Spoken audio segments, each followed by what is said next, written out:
Hoje vamos falar de cinema no enredo cultural, ou melhor, festivais de cinema. Nós conversamos com organizadores de eventos novos e consolidados, mas com relevância internacional.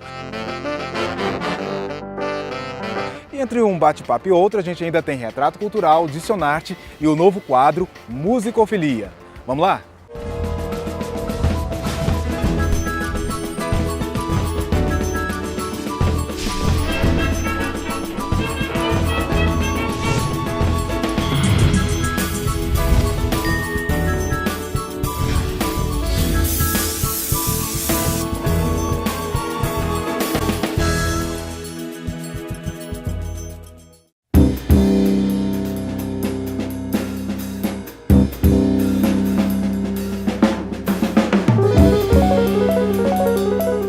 Bom, quando a gente fala de cinema, para muitas pessoas vem logo a imagem de um filme de ficção.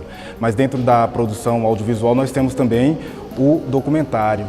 A Marcela Borella é produtora de um festival só de documentários e cinema experimental. Marcela, quando a gente fala aí de documentário, algumas pessoas podem pensar naquele documentário que tinha um narrador com uma fala lenta e às vezes isso pode parecer chato para eles. O documentário, o cinema experimental, ele se desenvolveu nas últimas décadas? Aqui no Fronteira, às vezes fica parecendo que o Festival de Cinema Experimental e Documentário, a gente está falando dos gêneros, né? De você definir o filme assim ou assado. Mas a gente acredita que essa definição está um pouco atrás, no sentido de que a ficção, a narrativa clássica, que é essa que conta uma história de um certo jeito, né? Ela acabou sendo a base de uma indústria, de uma economia do cinema. Só que o cinema não é só essa possibilidade levantada pelo capital, pela grana, né? Existe um cinema de encontro com a vida, que é esse, quer dizer, o livre ato de filmar.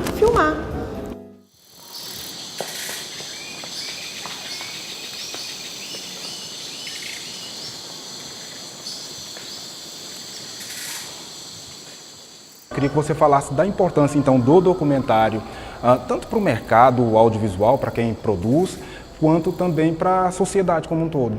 Alguns enfrentamentos com o mundo concreto, com a vida, diferente da ficção, né? Então você tem uma instabilidade da relação entre quem filma e quem é filmado, uma imersão nesses mundos, né? Uma proximidade com as coisas, né? Um cinema muito próximo da vida. Acho que isso traz um afeto, uma política dos afetos que está fazendo falta hoje em dia. Nós já tivemos um dia o MST, depois nós tivemos o Código Florestal e agora a questão indígena. Não queremos medalhas pelo PIB, não queremos subir no pódio pelo PIB, nós só queremos paz. Bom, a Cíntia Gil veio de Portugal para fazer parte do júri do Fronteira, tudo bem, Cíntia? Cíntia, me fala, como é escolher o melhor filme aqui de um festival como Fronteira? À partida, e pelo que eu vi do programa, os filmes são bons e, portanto, não sei se será tanto qual é o melhor filme. Porque todos são, né? Todos poderiam ter um prémio. Acho que tem a ver com a subjetividade do júri, que está naquele momento, mas também tem a ver com o momento, o lugar, a proposta do Festival Fronteira, que é uma proposta específica, que tem a ver com a defesa do cinema independente, mas também com a defesa de formas de escrita documental e cinematográficas que são menos mainstream e menos marcadas pela televisão. Portanto, tudo isto joga no pesar de uma decisão de um prémio. Para a gente encerrar, eu queria que você falasse sobre o BIS, que os dois festivais estão sendo realizados juntos, né?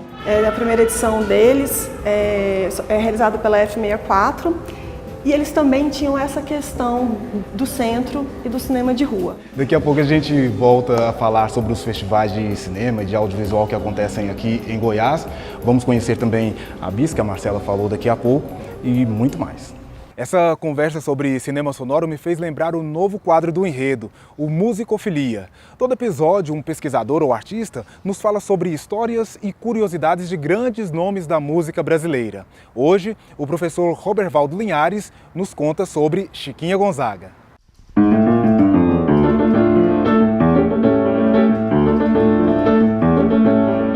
Olá, eu sou o professor Robervaldo Linhares Rosa, da EMAC, Escola de Música e Artes Cênicas da UFG.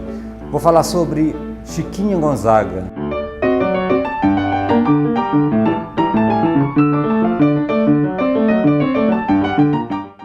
Francisca Edviges Neves Gonzaga, que nasceu em 1847 no Rio de Janeiro, já no segundo reinado. O que se esperava é que ela gostasse apenas do piano como um hobby, só que ela, por condições na vida dela, ela teve que se profissionalizar e ela se tornou não a primeira pianista, mas a primeira pianeira do Brasil. O que é uma pianeira? É aquela que toca música popular e especialmente em ambientes que não são da sala de concerto, como por exemplo, casas de chá, casas de cinema, os espaços de cinema.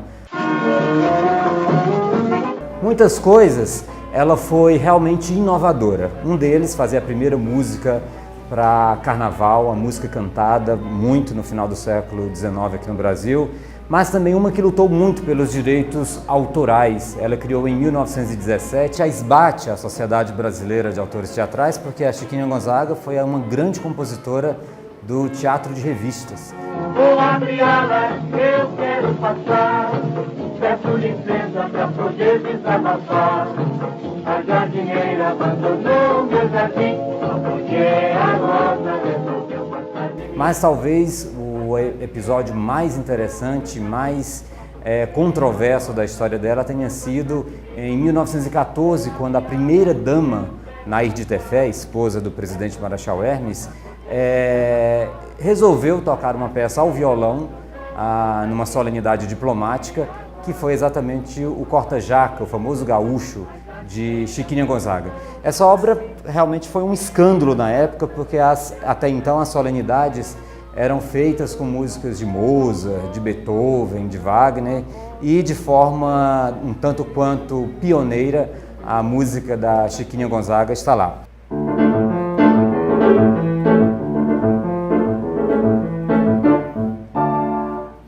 Bem, eu sou o professor Robervaldo Linhares Rosa, da EMAC, e falei um pouco com vocês sobre Chiquinha Gonzaga, essa personagem tão importante que precisa realmente ser conhecida por nós brasileiros.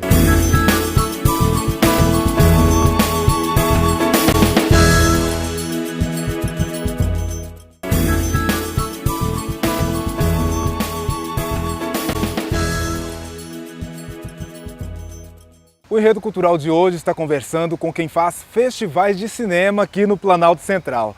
Já já você confere essa conversa logo depois do UFG na cidade.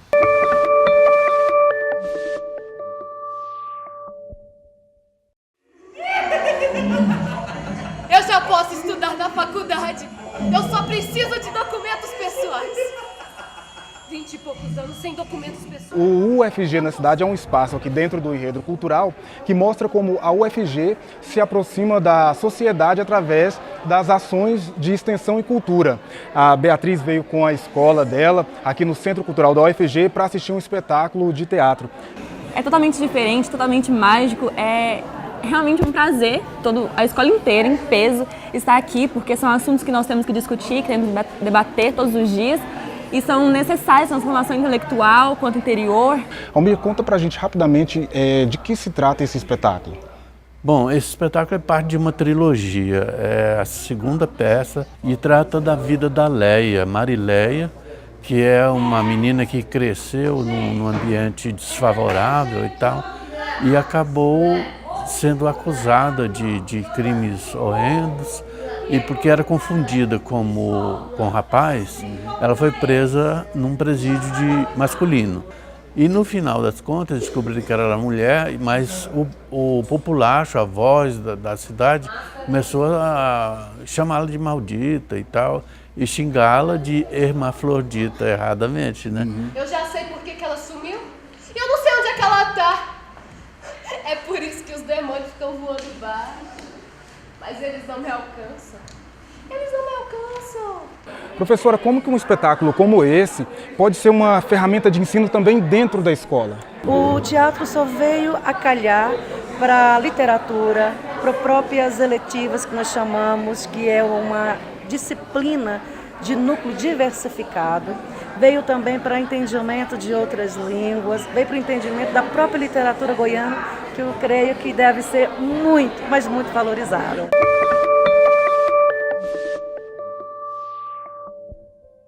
Vai aprovar ou não aquela locação? Que o cara tem que chegar lá, se a locação for do lado do aeroporto, se tiver uma obra ali do lado, se o cachorro do vizinho... Aí, gente, aí vocês estão entendendo que a visita da locação não é algo de 5 minutos? Quantos eventos desse tipo existem no Brasil e no mundo? Então, festivais de trilha sonora ou festivais que premiam a trilha sonora existem vários. Festivais internacionais que também promovem a trilha sonora existem vários. Mas realmente, um festival que premia apenas o som, eu não tenho conhecimento de algum que tenha esse aspecto. E a intenção é promover a discussão do som no cinema, através das exibições dos filmes que nós estamos fazendo, tanto das mostras especiais quanto das mostras competitivas. Junto com isso, nós temos as oficinas, as masterclass que estamos executando, os debates.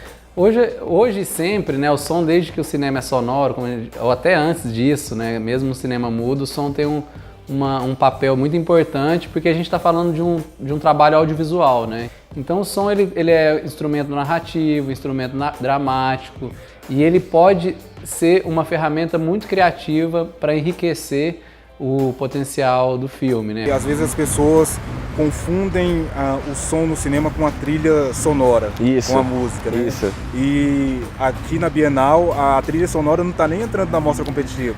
A gente optou por não colocar a trilha sonora como um dos prêmios, né, a serem entregues, justamente porque os prêmios, só para que o pessoal entenda, a gente vai premiar a melhor mixagem de som, melhor edição, melhor captação de som, melhor foley e melhor som.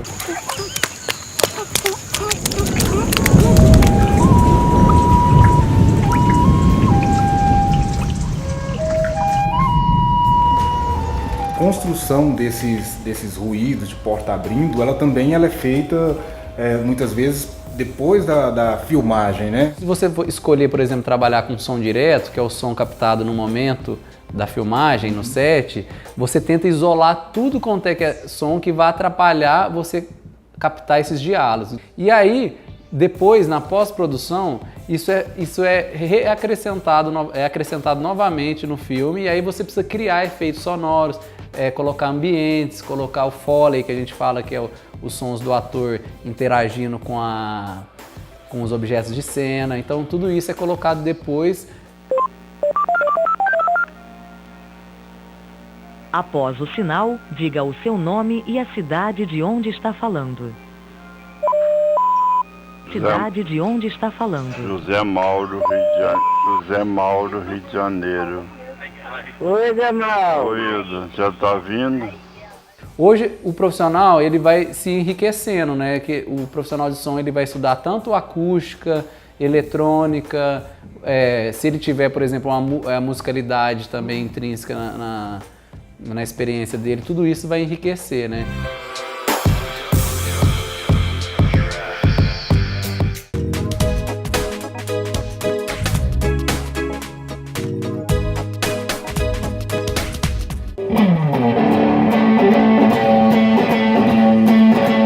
A guitarra constituinte de 6 cordas, assim como o violão. Mas por que teve a guitarra? Surgiu a necessidade de amplificar o som, né? Porque antigamente a gente só tinha instrumentos acústicos, né? Violão, bandolim. Mas então, os caras tiveram que ter essa sacada. Os caras pensaram, lançaram um captador eletromagnético enrolado em cobre com cerâmica, pegou e botou isso no violão. Aí saiu a guitarra. As aplicações da guitarra, ela pode caminhar por vários estilos, assim. Hoje tá muito moderna a música e a gente consegue chegar em vários lugares com ela. Mas ela partiu aí do blues, né, do jazz, né?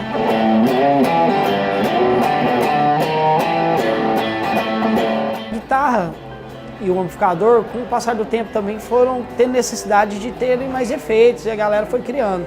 E engraçado que assim, teve muitos desses efeitos que os caras não pensaram no efeito, tipo, foi acabando que aconteceu uma coisa errada e deu esse efeito. Aí os caras tiveram essa cara e foram criando.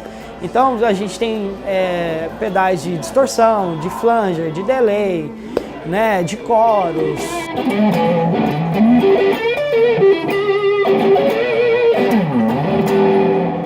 Se você tá afim de pegar uma guitarra, o que eu posso te indicar? O que eu posso falar pra você? Que é a dica do Douglas.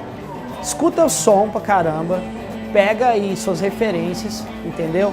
Vê qual que é o estilo que você gosta e você pode vir aqui com a gente aqui e olhar aí o melhor modelo que vai aplicar a você.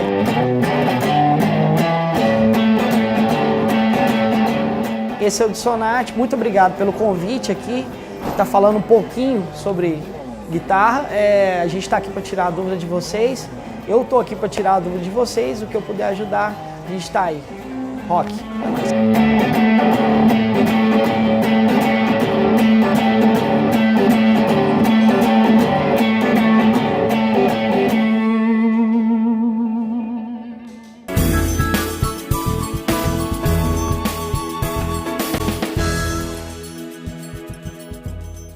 O cinema começou mudo, mas hoje existe em Goiás um evento voltado apenas para o som no cinema. Será por quê, hein? E a mostra O Amor, a Morte e as Paixões, o que ela trouxe de novidade para os goianienses? Vamos assistir ao Retrato Cultural e daqui a pouco, logo em seguida, a gente volta para falar mais sobre festivais de cinema. Eu pensei correr de mim, mas aonde eu estava, quanto mais eu corria, mais para perto eu chegava. Na verdade, quando eu vim para Goiânia, eu não vim correndo de mim. Eu ainda era criança ainda. E nessa época, menino, você sabe que não tem essa coisa das crises existenciais, né? Então eu cheguei aqui e conheci uns amigos que tocavam, moravam no fundo lá de casa. E eu aprendi a tocar os primeiros acordes com ele. Se quiser que eu vá, eu vou. Se quiser que eu fique, eu fico.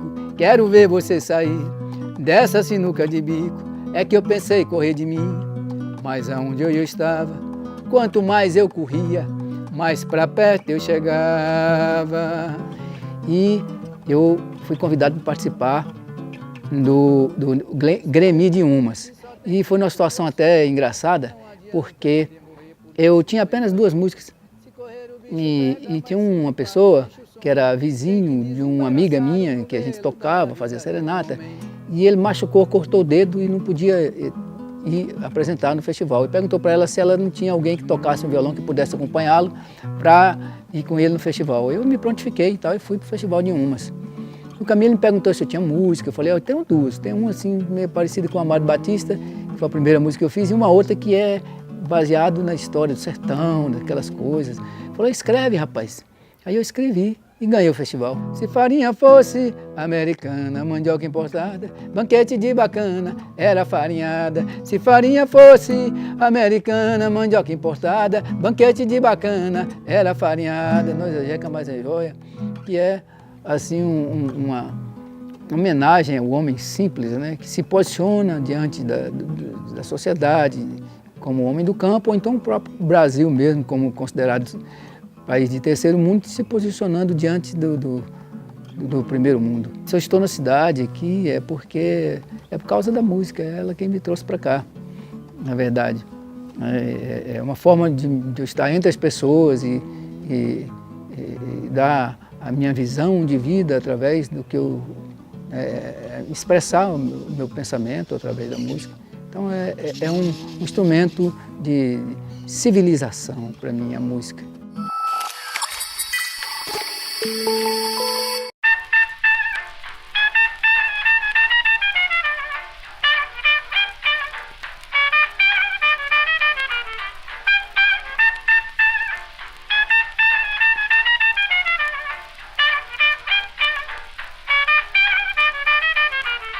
Bom, são 100 filmes de 33 países em quase 500 sessões.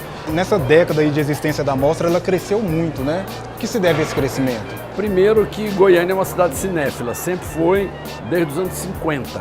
E a nossa mostra, ela tem uma característica de ser uma mostra para todos os gostos. O cinema é uma prática social. Ele agrega, você pode ver que aqui as pessoas adoram os filmes. Mas elas adoram esse espaço para conversar, paquerar, namorar, rever antigos amores, quem sabe novos amores, entendeu? Então aqui é um espaço de agregar. Han pasado solo 3 años desde el fin de la Segunda Guerra Mundial y aquí está a punto de empezar una persecución fabulosa. Con ustedes, el poeta Pablo Neruda. Puedo escribir los versos más tristes esta noche. Esse nome, O Amor, a Morte e as Paixões. Rapaz, por acaso, eu e o Gerson dos Santos aqui do Lumière criamos a mostra, eu estava lá em São Paulo. Aí ele falou, e aí, precisamos do nome para a mostra. Aí eu falei, o amor, a morte e as paixões e o sexo. Aí no final tiramos o sexo. Porque o sexo está no amor, está na paixão, está na morte. Motivo de muitas mortes no cinema, né? Muitas, e de muito amor, de muita paixão também.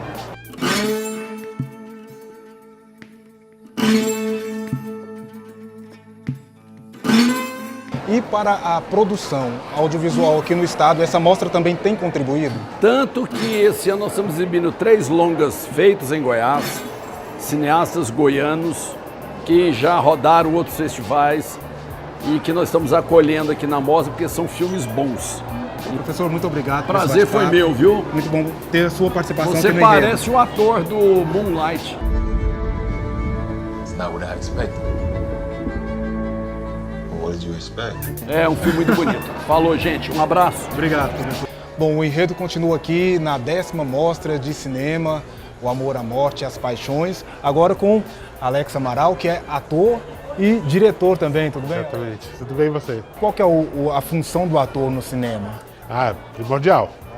Mesmo que o cinema seja a arte do diretor, o ator é que põe a cara, empresta ao personagem as emoções. A ação no cinema que é muito importante, tanto que a palavra quando vai começar uma filmagem é ação. Então isso é muito importante, e isso é o ator quem faz. Né?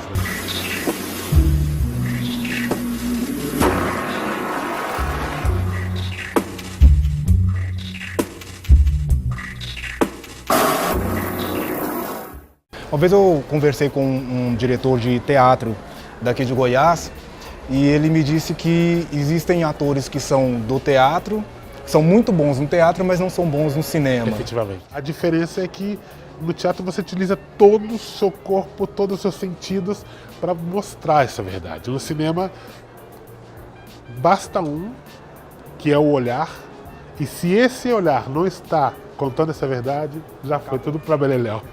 Então, como que é possível encontrar essa verdade?